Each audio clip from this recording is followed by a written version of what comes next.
রাসূলুল্লাহ সাল্লাল্লাহু আলাইহি ওয়াসাল্লামের চুল ৩ রকম ছিল। ১.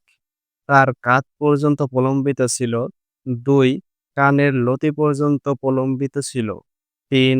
কান ও কাঁধের মাঝখান পর্যন্ত। এছাড়াও রাসূল সাল্লাল্লাহু আলাইহি ওয়াসাল্লাম কয়েকবার মাথা মুন্ডন করেছেন বলে হাদিস হতে জানা যায়। রাসূল সাল্লাল্লাহু আলাইহি ওয়াসাল্লাম কেশ মোবারক সম্পৃক্ত হাদিসগুলো পড়লে সেগুলো বিরোধপূর্ণ মনে হলেও মূলত সেগুলোতে কোনো বিরোধ নেই।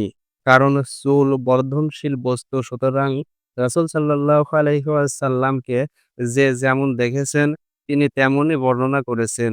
কেউ মুন্ডন করতে দেখেছেন, তিনি মুন্ডন এর কথা বর্ণনা করেছেন। কেউ মুন্ডনের নিকটবর্তী সময় দেখেছেন, তিনি বর্ণনা করেছেন। কেউ মুন্ডনের দীর্ঘদিন পর দেখেছেন, তিনি দীর্ঘ চুলের বর্ণনা করেছেন। সুতরাং যেহেতু তারা একেকজন একেক অবস্থার বর্ণনা করেছেন, তাই সেগুলোকে আর বিরোধপূর্ণ হাদিস বলা যায় না। আল্লামা ইমাম নববী রাহিমাহুল্লাহ ও ইবনু বাত্তাল এ মতকে মেনে নিয়েছেন। তবে কোনো আলেমগণ এগুলোর সমন্বয় এভাবে করেন যে রাসূলুল্লাহ সাল্লাল্লাহু আলাইহি ওয়াসাল্লাম এর সামনের চুল কানের অর্ধেক পর্যন্ত আসতো আর মাথার মাঝখানের চুল অতিক্রম করে যেত আর পেছনের চুল কাঁধ পর্যন্ত লম্বা হতো। সুতরাং বর্ণনাকারীগণ কেউ বর্ণনা করেছেন সামনের চুলের বর্ণনা, আবার কেউ মাঝের আর কেউ পেছনের। ইমাম তিরমিজি রাহিমাহুল্লাহ পবিত্র কেশ মোবারক প্রসঙ্গে হাদিস উল্লেখে করেন, হাদিসে হযরত আনাস ইবনু মালিক রাদিয়াল্লাহু আনহু বর্ণনা করেন, রাসূল সাল্লাল্লাহু আলাইহি ওয়াসাল্লামের চুল অর্ধকান পর্যন্ত প্রলম্বিত ছিল। মতনে বর্ণিত হাদিস দ্বারা পুরুষের জন্য চুল বেণী করা রাখার বৈধতা প্রমাণিত হয়, তবে অধিকাংশ ফুকায়ে কেরাম অভিমত হলো পুরুষদের জন্য মহিলাদের ন্যায় চুল বেণী করে রাখা জায়েজ নেই। মতন এ উল্লেখিত হাদিসে রাসূল সাল্লাল্লাহু আলাইহি ওয়াসাল্লাম হতে বেণী করে রাখার যে বিষয়টি বর্ণিত হয়েছে তা হয়তো মহিলাদের ন্যায় ছিল না। যদি মহিলাদের ন্যায় হতো তাহলে রাসূল সাল্লাল্লাহু আলাইহি সাল্লাম মহিলাদের ন্যায় সাজসজ্জা গ্রহণ করতে নিষেধ করতেন। ইসলামী শরীয়তে চুল আঁচড়ে পরিপাটি করে রাখার হুকুম। ইসলাম সর্ববিষয়ে শৃঙ্খলা ও পরিষ্কার-পরিচ্ছন্নতা গুরুত্ব দিয়ে থাকে। এমনি রাসূল সাল্লাল্লাহু আলাইহি ওয়াসাল্লাম ইরশাদ করেন, আল্লাহ তাআলা পবিত্র, তিনি পবিত্রতা ও পরিচ্ছন্নতাকে ভালোবাসেন। রাসূল সাল্লাল্লাহু আলাইহি ওয়াসাল্লাম আরো ইরশাদ করেন, পরিষ্কার-পরিচ্ছন্নতা দ্বীনের অন্তর্ভুক্ত। সুতরাং চুল পরিপাটি ও পরিচ্ছন্ন করে রাখা যেহেতু পরিষ্কার-পরিচ্ছন্নতার অন্তর্ভুক্ত, তাই চুল পরিপাটি ও পরিচ্ছন্ন করে রাখা মুস্তাহাব। তবে চুল পরিপাটি করে রাখার পিছনে সবসময় লেগে থাকা অত্যন্ত নিন্দনীয় ও গর্হিত। বরং এক্ষেত্রেও উচিত ইসলামের মৌলিক শিক্ষা মধ্যম পন্থা অবলম্বন করা উচিত। একবার হযরত আবু কাতাদা রাদিয়াল্লাহু আনহু রাসূল সাল্লাল্লাহু আলাইহি ওয়াসাল্লামকে জিজ্ঞেস করেন, ইয়া রাসূলাল্লাহ, আমি কি আমার চুল সিঁথি কাটবো? রাসূল সাল্লাল্লাহু আলাইহি ওয়াসাল্লাম বলেন, অবশ্যই, এবং চুলের যত্ন নিবে।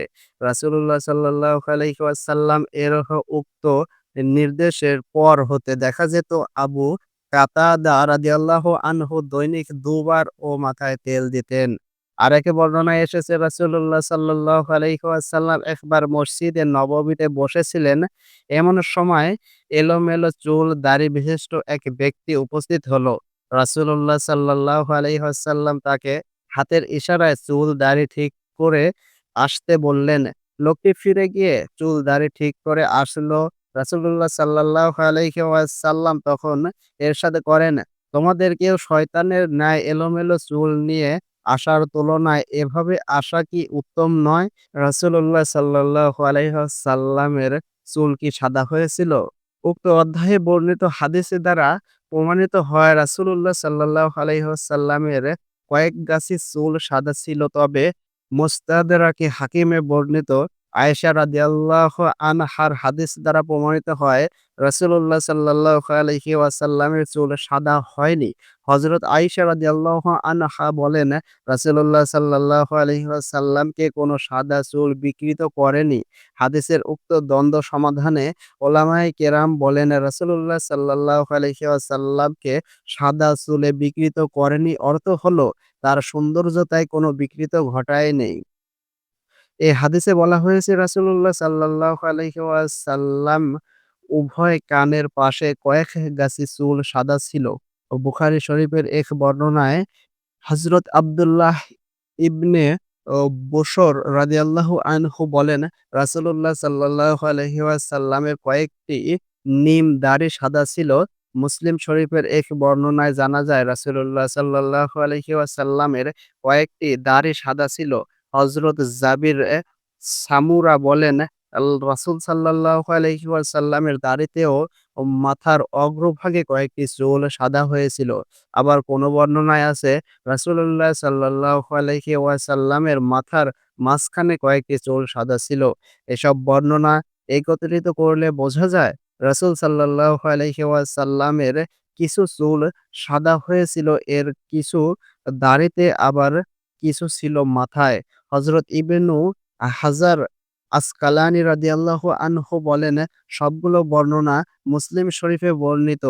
আনাস রাদিয়াল্লাহু আনহু বর্ণনা সমন্বিত হয়েছে। হযরত আনাস রাদিয়াল্লাহু আনহু বলেন, রাসূলুল্লাহ সাল্লাল্লাহু আলাইহি ওয়াসাল্লাম চুলে খিজাব লাগানোর পর্যায়ে পৌঁছেনি, তাই তিনি খিজাব লাগাতেন না। তার কানের কাছেও নিম দাড়িতে এবং মাথার মাঝে কয়েকগুচ্ছ চুল সাদা হয়েছিল। হযরত আনাস রাদিয়াল্লাহু আনহু বলেন, আমি রাসূলুল্লাহ সাল্লাল্লাহু আলাইহি ওয়াসাল্লামের মাথায় এবং দাড়িতে ১৪ টি চুল সাদা গণনা করেছি।